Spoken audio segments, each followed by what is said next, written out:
औज़ुबिल्लाहि मिनश्शैतानिर्रजीम बिस्मिल्लाहिर्रहमानिर्रहीम। अस्सलामु अलैकुम नाज़रीन, आप देख रहे हैं हमारा YouTube channel think and learn और मैं हूं आपका मेज़बान मज़ाहिर हुसैन। नाज़रीन किराम, आज स्कॉलरशिप्स के हवाले से एक इंतहाई अहम प्रोग्राम हम करने जा रहे हैं और आज जो हमारा स्कॉलरशिप प्रोग्राम है उसका उन्वान है यू ग्रेड स्कॉलरशिप्स के हवाले से। और इस हवाले से हमारे साथ जो मेहमान हैं वो बहुत ही अहम शख्सियत है और बहुत ही इंटरेस्टिंग इस हवाले से कि इन्होंने बहुत ही रिसेंट जो है यू ग्रेड के लिए क्वालिफाई किया है। तो पहले मैं खुशामदीद कहूँगा इरफान हैदर को, जो कि आज के हमारे मेहमान हैं। इरफान हैदर, सबसे पहले आपका बहुत शुक्रिया, आप हमारे प्रोग्राम में तशरीफ़ लाएँ और उसके साथ साथ आपको मुबारकबाद पेश करते हैं कि ये एक बहुत बड़ा कंपटीशन होता है जिसको आपने क्वालिफाई किया है और इंशाल्लाह आप USA जाएंगे और इस स्कॉलरशिप को अवेल करेंगे। तो सबसे पहले हम ये जानना चाहेंगे, अपने नाज़रीन तक ये बात पहुंचाने चाहेंगे कि यू ग्रेड स्कॉलरशिप एक्चुअली है क्या, कौन इसको ऑफ़र करता है और इसका क्या तरीक़ेकार है, कौन से स्टूडेंट्स इसके लिए एलिजिबल है। तो आप इब्तिदाई तौर पर हमें ये बताइएगा कि ये यू ग्रेड स्कॉलरशिप है, इसका क्या तारुफ है, कैसे आप स्टूडेंट्स को इसका ओवरव्यू देंगे। जी, thank you so much Muzahir, I am please to be here with you. और ये जो ग्लोबल यू ग्रेड की अगर बात की जाए तो ये एक एक्सचेंज प्रोग्राम है एक तरह का, ठीक है, जिसे हम कल्चरल एक्सचेंज भी कहते हैं। It's a cultural exchange program जिसमें आप US जाते हैं 6 मंथ के लिए, एक पूरा सेमेस्टर वहाँ पे आप पढ़ते हैं, ठीक है। तो इसमें जो है राउंड अबाउट एवरेज अगर बात की जाए तो 20,000 से 25,000 के दरमियान स्टूडेंट्स अप्लाई करते हैं, एप्लीकेशन उनकी तरफ जाती हैं। और इनफैक्ट जो इस दफ़ा अप्लाई हुए थे वो 50,000 से भी अबव लोग थे, ठीक है। तो इसमें जो है फिर वो लोग जो हैं शॉर्टलिस्ट करते हैं, पूरा एक प्रोसेस होता है एप्लीकेशन का। और फिर जो है इसके बाद जो स्टूडेंट शॉर्टलिस्ट होते हैं उनमें से फिर उनका इंटरव्यू किया जाता है और एट द वेरी एंड जो है 250 और 230 से लेकर 250 के दरमियान जो स्टूडेंट्स हैं ना वो जाते हैं US 2 डिफरेंट बैच में। सही, तो ये 6 मंथ का प्रोग्राम है और एक्सचेंज प्रोग्राम है। तो मैं ये जानना चाहूँगा कि कौन से स्टूडेंट्स इसके लिए एलिजिबल है जो अप्लाई कर सकते हैं, और साथ ये भी बताइएगा कि हर साल ये प्रोग्राम जो है ये ऑफ़र होता है और कब ये ऑफ़र होते हैं। ओके, इसमें सबसे पहले ये है कि जो लोग अप्लाई करते हैं उनमें जो पोर्टल खुलता है वो खुलता है जी सितंबर अगस्त के दरमियान में होता है, कभी कभी वो पहले भी खोल देते हैं। और उसमें जो है अप्लाई करने का एक पूरा तरीक़ेकार होता है, उसमें एप्लीकेशन होती है, उसमें जो है SOP एक जो मेन इंपॉर्टेंट चीज़ है वो होती है। और जो मेन चीज़ है वो SOP होती है आपकी। एप्लीकेशन में प्रोसेस ये होता है कि आपकी कुछ आपने पहले पर्सनल इन्फॉर्मेशन देनी होती है, फिर एक एकेडमिक इन्फॉर्मेशन देनी होती है, उसके बाद आपके डॉक्यूमेंट्स होते हैं और उसके बाद जो है आपका होता है जी personal statement, that is very important. और एलिजिबिलिटी जो क्राइटेरिया होता है उसमें अगर देखा जाए तो आप जो स्टूडेंट्स यूनिवर्सिटी में इनरोल होते हैं पहले साल अप्लाई नहीं कर सकते, पहले 2 सेमेस्टर्स में, उसके बाद जो है और आखिरी साल भी अप्लाई नहीं कर सकते। जो दरमियान में 2 साल बचते हैं उनमें आपके पास 2 चांसेस होते हैं, आपने 2 दफ़ा अप्लाई कर सकते हो। It's a life time achievement, ठीक है। इसके ऊपर जो है आपका फोकस होना चाहिए कि आपको ये अवेल करना चाहिए। यानी आप शुरू के कुछ सेमेस्टर्स में नहीं कर सकते और एंड में नहीं कर सकते, और मिडिल के जो आपके सेमेस्टर्स हैं उसमें आप कर सकते हैं। और 6 मंथ का ये प्रोग्राम है। बहुत शुक्रिया।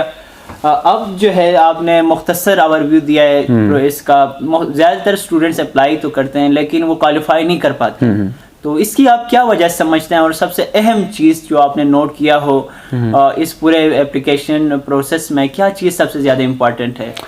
सही, इसमें सबसे ज़्यादा जो लोग अप्लाई तो करते हैं लेकिन क्वालिफाई नहीं कर पाते वो होती है उनकी सीरियसनेस, ठीक है, कि किस पर्पज़ के लिए वो अप्लाई कर रहे हैं, ठीक है, उसमें क्या चीज़ें ज़्यादा इंपॉर्टेंट हैं, किन चीज़ों पे फोकस करना चाहिए और सीरियस होकर एप्लीकेशन किस तरह एक बनानी है आपने। और मेन चीज़ जो है वो आपकी पर्सनल स्टेटमेंट होती है कि आपने अपनी पर्सनल स्टेटमेंट कैसे लिखनी है, ठीक है, उसके कौन से स्टेप्स होते हैं और कौन कौन सी चीज़ों को फॉलो करना है, कौन कौन सी चीज़ें माइंड में रखनी है। उसके बाद देखा जाएगा कि यार मैंने पर्सनल स्टेटमेंट, इसमें ये होता है ना कि पर्सनल स्टेटमेंट आपने लिखनी होती है 200 से 250 वर्ड्स के दरमियान में, और ये मेन चीज़ होती है, आप अपना आइडिया कन्वे करते हैं, ठीक है। तो मैं समझता हूँ कि SOP सबसे ज़्यादा इंपॉर्टेंट होती है। SOP आप चूँकि क्वालिफाई कर चुके हैं और समझते हैं कि इस चीज़ की बुनियाद पर मुझे यहाँ पर क्वालिफिकेशन मिली है या मैं क्वालिफाई कर पाऊँ। देखिए, जब भी कोई स्कॉलरशिप आता है तो उसके बारे में आप देखते हैं, इंटरनेट से सर्च करते हैं, वेबसाइट्स होती हैं कि इसमें क्या क्या चीज़ इंपॉर्टेंट हो सकती है। तो main thing I found that was the coherency, the relevancy in your application, कि जो डॉक्यूमेंट्स आपने उनको देने हैं, इनफैक्ट हमने वॉलंटियर सर्टिफिकेट्स देने होते हैं और भी कुछ डॉक्यूमेंट्स हमने अपलोड करने होते हैं, और आपकी जो पर्सनल स्टेटमेंट होती है उसमें हम देखते हैं कि आया कि कोहेरेंसी है कि नहीं है। Yes. तो मेन फोकस ये था कि मेरी कोहेरेंसी होनी चाहिए, मैं अपना आइडिया अगर कन्वे कर रहा हूँ तो दैट इज कंप्लीट और नॉट। Yes. ठीक है, उनको समझ आ रही है कि नहीं आ रही कि यार ये बंदा, इसने जो आइडिया हमें दिया वो कंप्लीट दिया है, एक कंप्लीट जो है ना इसने हमें पैकेज दे दिया है कि यार ये बंदा इस तरह है, इस तरह है, इसके ये मेन एम्स हैं और इन पे पहले से ये वर्क कर रहा है। तो कोहेरेंसी होनी चाहिए आपकी। यानी जो भी मोस्टली यही होता है, स्टूडेंट्स कुछ किसी जगह पे कुछ इन्फॉर्मेशन देते हैं और कहीं पे कुछ इन्फॉर्मेशन देते हैं, तो आप ये कहना चाह रहे हैं कि रिलेवेंट होनी चाहिए सारी इन्फॉर्मेशन। एग्जैक्टली आपकी बिल्कुल बहुत अच्छी आपने इसमें बात की। तो आखिर में हम आपसे ये जानना चाहेंगे कि जो स्कॉलरशिप आपने अवेल की है, तो बहुत सारे स्टूडेंट्स ये भी जानना चाहेंगे कि इसमें क्या क्या चीज़ें इंक्लूड होती है और क्या क्या आपको वो चीज़ें ऑफर कर रहे हैं वहाँ पर, और क्या क्या आपको बेनिफिट्स इस स्कॉलरशिप के ज़रिए मिलेगी। सबसे पहले तो ये है कि it's fully funded by US. आपका जितना भी खर्चा होता है फ्रॉम डे 1 टिल एंड, ये सारा जो है वो यूएस आपको पे करते हैं। इवन कि हमारा जो प्री डिपार्टेशन जो ओरिएंटेशन होती है प्री डिपार्चर, तो उसमें भी हम कुछ लोग जनाब कराची से आते हैं इस्लामाबाद में, यहाँ पे जो थोड़ी बहुत 2-3 दिन की वर्कशॉप होती है, वहाँ पे जो है उनको बाकायदा एयर टिकट्स भेजे जाते हैं। वो कराची से बाई एयर आते हैं यहाँ पे और यहाँ से बाई एयर वापस जाते हैं। तो ये वाला जो खर्चा है वो भी यूएस वाले देते हैं, और बाकी यहीं से आप अंदाज़ा लगा सकते हैं कि हम अगर यूएस जाएंगे तो वहाँ पे हमें खर्चा कैसे कैसे दे, हमारे बुक्स का खर्चा, हमारे रहने का खर्चा, हमारा ट्रैवल जो है उसका पैकेज जो होगा वो भी हमें देंगे, और उसके बाद जो है हमारी पॉकेट मनी भी हमें देते हैं कि आया कि हमें कोई और चीज़ अपनी मर्जी से कुछ खरीदना है या लेना है या घूमना है थोड़ा बहुत, तो वो भी, क्योंकि इसमें मेन जो चीज़ होगी वो होता है एक्सपोजर। वहाँ पे जाके आपको क्या क्या चीज़ें मिलती है, आपने एक्सपोजर हासिल करना होता है, तो उसके लिए आपको थोड़ा बहुत ट्रैवल भी करना पड़ता है। तो ये सारी चीज़ें जो होती हैं ये कवर होती हैं।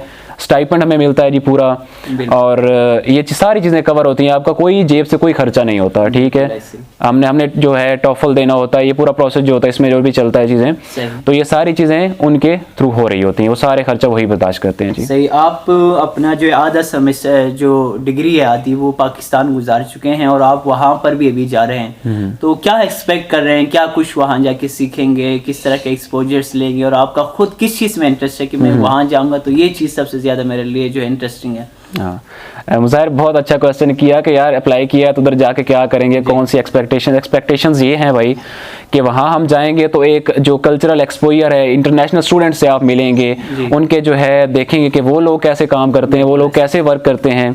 जो मेन चीज़ है हमारे जो प्रोफेशनल के हिसाब से, प्रोफेशन के हिसाब से देखा जाए तो वही है कि हम वहाँ पे जाके वर्क एथिक्स देखेंगे कि वहाँ के यूएस के प्रोफेशनल्स कैसे वर्क करते हैं। ठीक है, वो चीज़ों को लेके कैसे चलते हैं, और वहाँ पे जो है लोग एक दूसरे के साथ कैसे मिलते हैं। ठीक है, और उनका आपस में बिहेवियर क्या है, और एक आपको कंप्लीट जो है ना एक देखते हैं कि वहाँ पे इंटरनेशनल स्टूडेंट्स होंगे, टीचर्स होंगे, वहाँ पे आपको जो लैंग्वेज बैरियर है वो ख़त्म होता है, आपको दुनिया के मुख्तलिफ खितों से आए हुए लोग मिलते हैं, और इस तरह जो है आपके अंदर जो है ना आपकी अपनी जो सलाहियतें हैं वो बेहतर होती हैं। ठीक है, आपकी जो स्किल्स होती हैं वो आपकी इम्प्रूव होती हैं। तो मैं समझता हूँ कि उधर जाके सबसे पहले प्रोफेशनली बंदा ग्रूम होता है, इंडिविजुअली भी ग्रूम होता है। तो ये सारी चीज़ें हमको पाकिस्तान में भी मिलती हैं काफ़ी हद तक, लेकिन वहाँ पे जाके जब हम इंटरनेशनल कम्युनिटी में जाके बैठ के बात करते हैं और उनसे आइडियाज़ शेयर करते हैं तो हमें डिफरेंट एंगल से चीज़ें सीखने को मिलती हैं। बिल्कुल, बहुत ही अच्छी बात की है इरफान भाई ने, आपका बहुत शुक्रिया कि आपको ज़रूर जाना चाहिए। और चूँकि आपका पॉलिटिकल कोई भी आपकी राय हो सकती है, इख्तिलाफ भी आपका यूएस से और किसी भी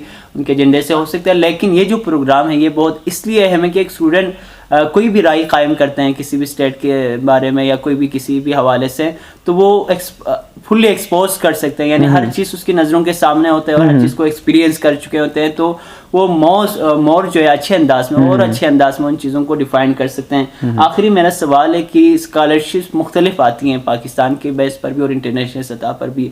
हम जो देखते हैं कि बहुत सारे स्टूडेंट जो है सुस्ती करते हैं, और हज़रत अली का एक कौल भी है कि हज़रत अली अलैहिस्सलाम का एक कौल यह है कि जो कोई अपने सुस्ती करता है वो अपना हक गिनवा बैठता है। तो इस हवाले से आपने भी ये देखा होगा कि बहुत सारे स्टूडेंट्स आखिरी दिनों में अप्लाई करने की कोशिश करते हैं, जिसकी वजह से जो है उनका रह जाता है और वो अच्छे अंदाज में इसको मैनेज नहीं कर सकते हैं। तो आखिर में आप स्टूडेंट्स को जो आगे अप्लाई करेंगे उनको क्या पैगाम देंगे कि वो अप्लाई करने के हवाले से क्या क्या जो है स्टेप्स लें और कैसे वो टाइम से पहले ही अपनी सारी चीज़ें जो है वो कंप्लीट करें? लास्ट जैसे मैंने पहले बात की है कि हमको जो है पहले दिन से ही इस चीज़ पे वर्क करना चाहिए कि हमने जो जिस चीज़ में अप्लाई कर रहे हैं उसका मकसद क्या है, वो लोग हमसे क्या एक्सपेक्ट कर रहे हैं कि हमें कैसा होना चाहिए उनके हिसाब से, क्योंकि हमने सिलेक्ट होना है तो उनको ज़हरी बात है कि अगर हमारे अंदर वो चीज़ नज़र आएगी तो वो हमें सिलेक्ट करेंगे। तो डे 1 से यही है कि कोहेरेंसी होनी चाहिए आपकी एप्लीकेशन में। अपने जो स्टेटमेंट ऑफ पर्पज़ है जिसे हम पर्सनल स्टेटमेंट भी कहते हैं उसके ऊपर ज़्यादा से ज़्यादा वर्क करें, क्योंकि वो ये होता है कि उसमें आपको 200 से 250 वर्ड्स जैसे मैंने पहले बात की, उनके अंदर आपने 3 से 4 उनके क्वेश्चन होते हैं, ठीक है, पर्सनल स्टेटमेंट के हवाले से, वो उधर वेबसाइट पर भी दिए होते हैं, उनके हवाले से आपने पूरा उनको बताना होता है। तो मैं आपको ये सजेस्ट करूंगा सबको कि अपनी पर्सनल स्टेटमेंट पे वर्क करें और उसके साथ जो कोहेरेंसी होती है वो इस तरह बनाई जा सकती है कि आप जो अपने जो वॉलंटियर वर्क के सर्टिफिकेट्स आप अपलोड करेंगे तो वो उसके हिसाब से होने चाहिए कि मेरे फ्यूचर गोल्स ये हैं, मेरे एकेडमिक गोल्स ये हैं और मैं उधर जाके ये करूंगा, तो उससे पहले मैं इन चीज़ों पे वर्क कर रहा हूँ। I am a complete package कि अगर आप मुझे सिलेक्ट करते हो कि I am already doing all these things, तो ज़हरी बात है जब वो चीज़ें आपके अंदर देखेंगे तो वो डेफिनेटली आपको सिलेक्ट करेगी ये बंदा काम का यार, इसके पहले भी मकासद बड़े अच्छे हैं और उन पे ये वर्क कर रहा है पहले से। तो एट द एंड यही है कि कोहेरेंसी अगर आपकी होगी तो डेफिनेटली वो आपको सिलेक्ट करेंगे। ठीक है, बहुत शुक्रिया इरफान, आपने बहुत सारी जो है इन्फॉर्मेशन इसके हवाले से दी और मैंने खुद बहुत कुछ सीखा और उम्मीद करते हैं कि हमारे नाज़रीन ने भी सीखा होगा। तो नाज़रीन यही सब बातें हैं कि आप अपनी जो एप्लीकेशन है उसमें कोहेरेंसी रखें, चीज़ों को एक दूसरे के साथ रिलेवेंट रखें और बिलखुसूस जैसे ही स्कॉलरशिप से ऑफ़र होती हैं आप इसके पीछे पड़ जाएं और जब तक अपने एप्लीकेशन आप सबमिट नहीं करते हैं तब तक आप अपनी जो कोशिश है वो जारी रखें। एक बार फिर इरफान आपका बहुत शुक्रिया। अगर इस स्कॉलरशिप के हवाले से, यू ग्रेड स्कॉलरशिप के हवाले से कोई भी आपका सवाल हो तो आप कमेंट सेक्शन में कर सकते हैं। हम कोशिश करेंगे कि इरफान भाई से इसके सारे जितने भी आपके क्वेरीज है, जो भी आपके सवाल हैं उनका जवाब ले सकें। आप सबका और इरफान भाई का एक बार फिर शुक्रिया। अस्सलाम वालेकुम।